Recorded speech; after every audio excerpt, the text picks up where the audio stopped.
مجھ سے میرے دوست نے کہا کہ تم محبت پہ بات کرو۔ میں نے دوست سے پوچھا کہ محبت کے بارے میں تم مجھ سے بہتر جانتے ہو، تم مجھ سے کیوں پوچھ رہے ہو؟ وہ کہنے لگا کہ تمہارے بیان کی ندرت کو دیکھنا چاہتا ہوں، اپنی قدرت کو دیکھنا چاہتا ہوں۔ پھر میں بھی سر جھکا دی اور میں نے کہا ٹھیک ہے، بات کرنے میں تو کوئی مذائقہ نہیں ہے۔ لیکن میں سوچنے لگی کہ محبت پر یہ لوگ اتنی باتیں کرتے ہیں، میں کیا بات کروں گی؟ پھر میں نے دوست سے کہا کہ میں نے جب سے تمہیں دیکھا ہے مجھے لگتا ہے کہ میری کوئی چیز گمشدہ ہو گئی ہے۔ کہنے لگا کیا گمشدہ ہوا ہے؟ کہا میرا سینہ خالی ہے،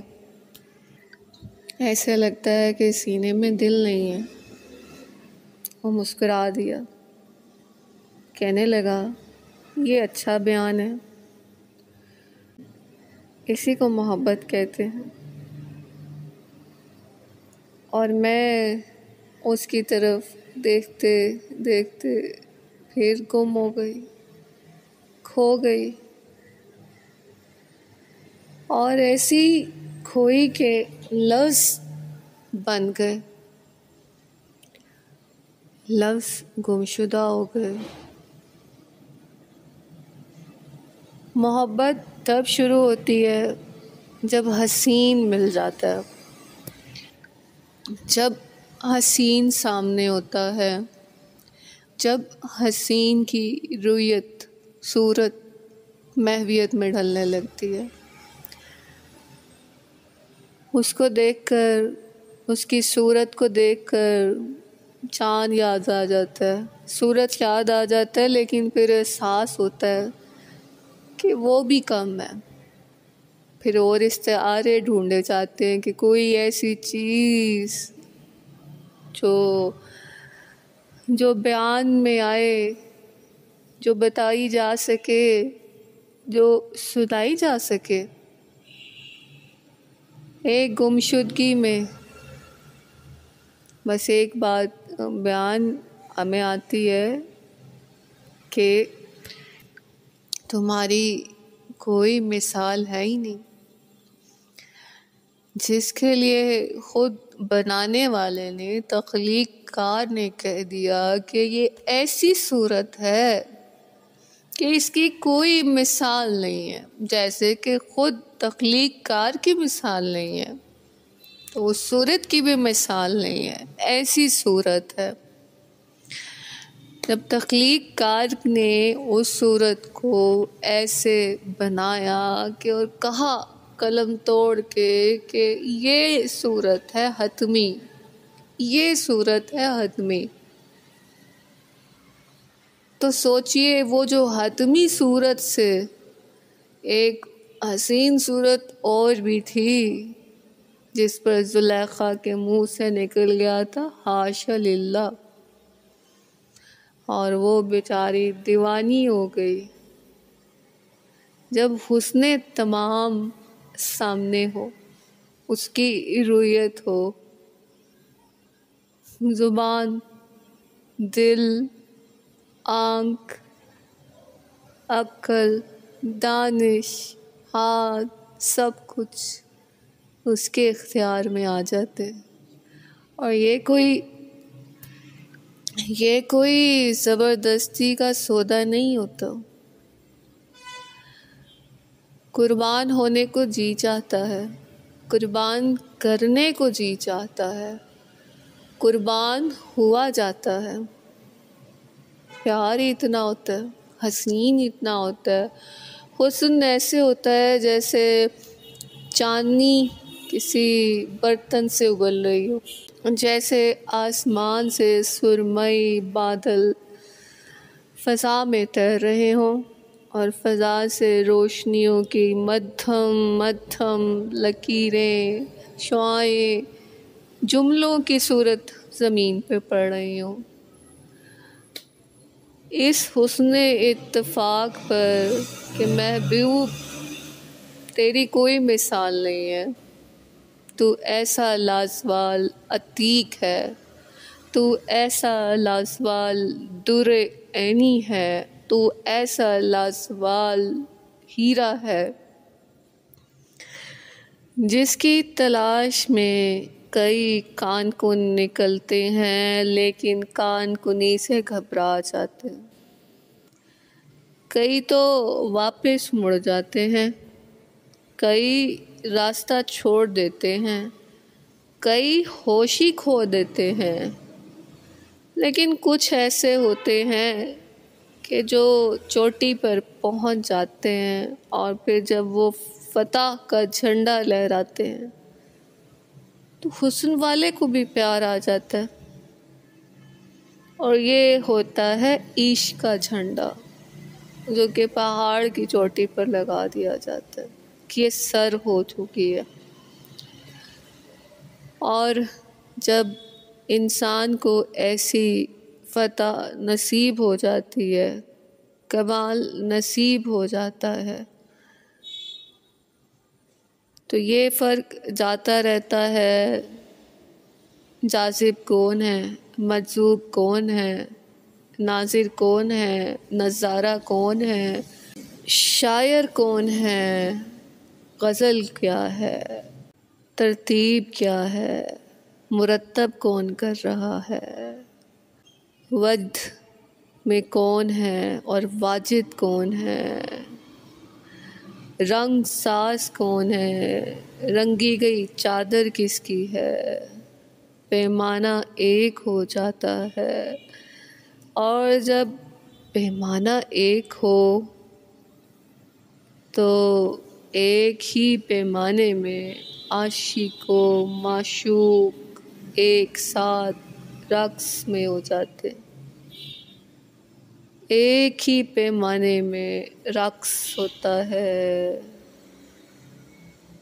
قلندرانہ رقص ہوتا ہے، مست و بے خود رقص ہوتا ہے،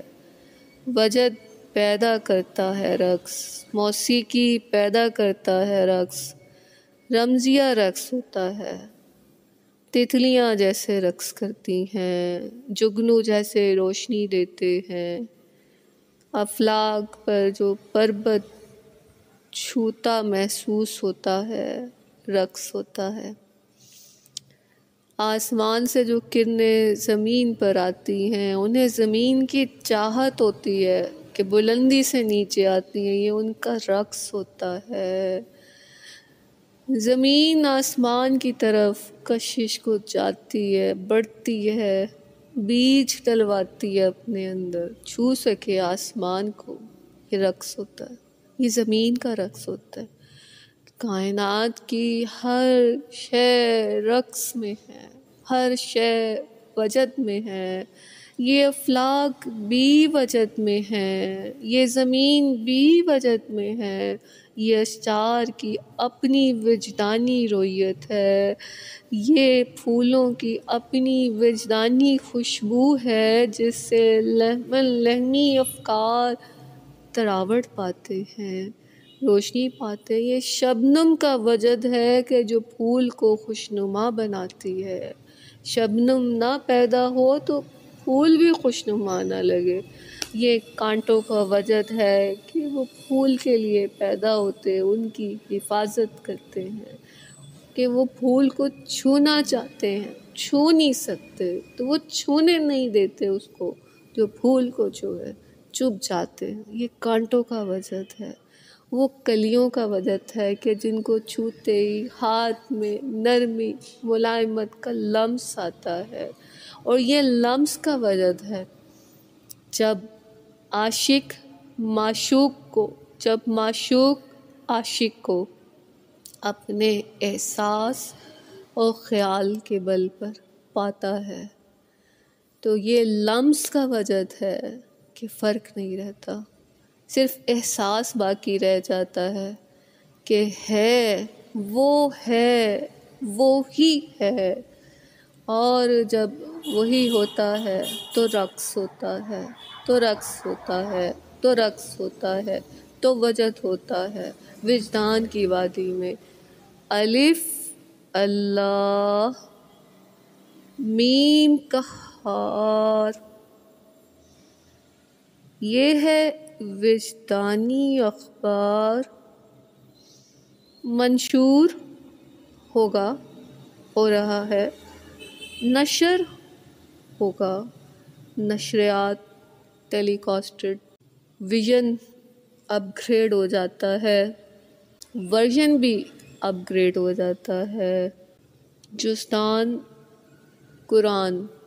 قرآن جزدان میں آ جاتا ہے۔ کتنی عجیب بات ہے کہ جزدان کو قرآن کی حاجت ساری زندگی رہتی ہے اور قرآن آ جاتا ہے، سما جاتا ہے دل میں، لیکن دنیا قرآن کی تلاوت کیا کرے، دنیا تو قرآن کی خواہاں ہی نہیں ہوتی، اور جب وہ کسی قاری کو دیکھتی ہے تو نشانہ تنقید بنا دیتی ہے قاری کو بھی۔ خدا کہتا ہے کہ ترتیل ہوتا ہے قرآن۔ قرآن تو وہ اشارہ ہے، وہ رمز ہے جو زندہ ہے اور زندہ کلام ہوتا ہے، جو زندگی پائی ہوئی، ابدی زندگی پائی ہوئی ہوتی ہے، وہ مخلوق نہیں ہوتی، مخلوق کو فنا ہوتی ہے، مٹ جاتی ہے مخلوق، تخلیق مٹ جاتی ہے، تخلیق مٹ جاتی ہے اور کرت سدا رہتی ہے۔ جو کرت ہوتی ہے وہ جانب خدا ہوتی ہے، صدائیں نہیں مٹتی، جو انسان کے اندر سے جاری ہوتی ہیں۔ سادہ الفاظ میں بات صرف اتنی ہے کہ جو صدا انسان کے اندر جاری ہوتی ہے وہ نہیں مٹتی، اس صدا کو فنا نہیں ہوتی، وہ صدا قرآن ہوتی ہے، اور وہ ہر زمانے میں چلی آتی ہے اور ہر زمانے میں مرتب ہوتی ہے، ترتیب پاتی ہے عشق کے نسخے سے۔ جب عاشق کو معشوق دوئی مٹا کے ایک ہو جاتے